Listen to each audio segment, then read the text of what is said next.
ఈరోజు అడ్డతీగల మండల కేంద్రం నుంచి రాజవొమ్మంగి మండల కేంద్రం వరకు ఆదివాసీ సంక్షేమ పరిషత్తు కార్యకర్తలతోటి హైవే రోడ్డుని పరిశీలిస్తూ రావటం జరిగింది.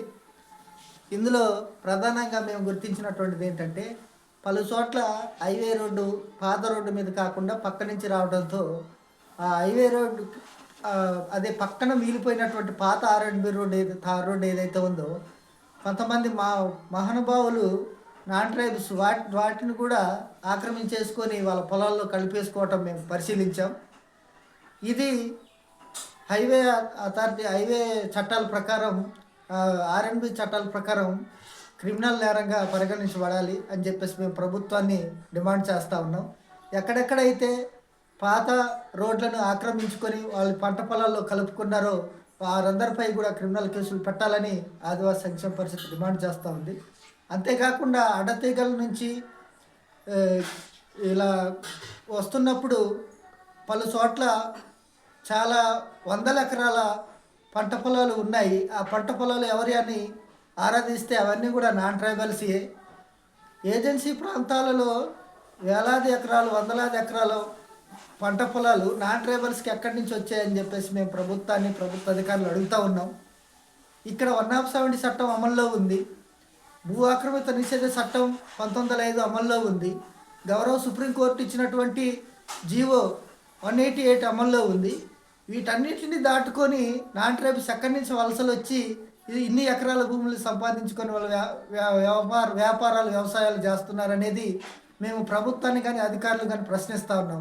ఈరోజు ఏజెన్సీ ప్రాంతంలో రెవెన్యూ వ్యవస్థ పంచాయతీ వ్యవస్థ బ్రతికే ఉందా అని మేము అడుగుతూ ఉన్నాం. వీరు కరెక్ట్గా పనిచేస్తే ఏజెన్సీలో భూములు కానీ ప్రభుత్వ భూములు కానీ బంజరు భూములు కానీ ఇతర నీటి వనరులు కానీ వ్యవసాయ భూములు కానీ ఏ విధంగా ఆక్రమణకు గురవుతాయని చెప్పేసి మేము ప్రశ్నిస్తూ ఉన్నాం. కేవలం రెవెన్యూ పంచాయతీ అధికారుల నిర్లక్ష్యం కారణంగానే ఈ రోజులో ఏజెన్సీ ప్రాంతాల్లో వేలాది ఎకరాల భూములు నాన్ ట్రైబల్ కబ్జాలో ఉన్నాయి. ఈరోజు పోలవరం నిర్వాసితుల కోసం భూసేకరణ చేస్తూ ఉన్నారు.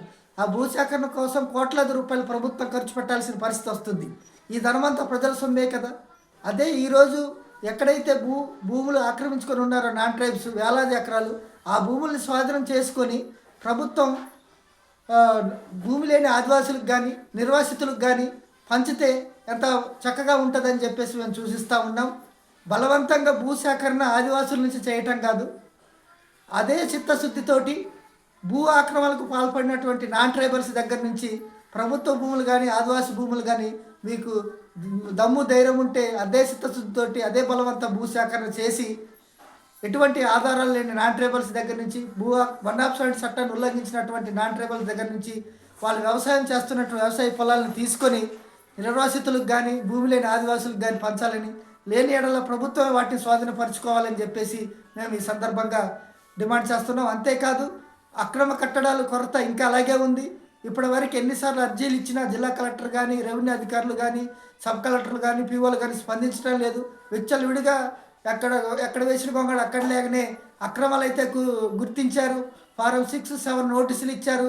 కమిషన్లు తీసుకొని వాటిని పక్కన పడేశారు. ఇప్పటివరకు వాటిని తొలగించే పరిస్థితి లేదు. మరి ఎందుకు ఇలా జరుగుతుందని చెప్పేసి మేము అడుగుతూ ఉన్నాం. ఇప్పటికే నిన్న జరిగినటువంటి రంపచోడవరం కలెక్టర్ కార్యాలయంలోని గ్రీవెన్స్లో కూడా ఇవ్వటం జరిగింది. మరి ముందు దీనిపై మరింత ఉద్యమాన్ని ఉధృతం చేస్తామని చెప్పేసి ఈ సందర్భంగా ప్రభుత్వానికి అధికారులకు హెచ్చరిక జారీ చేస్తూ ఉన్నాం. జై ఆదివాసీ.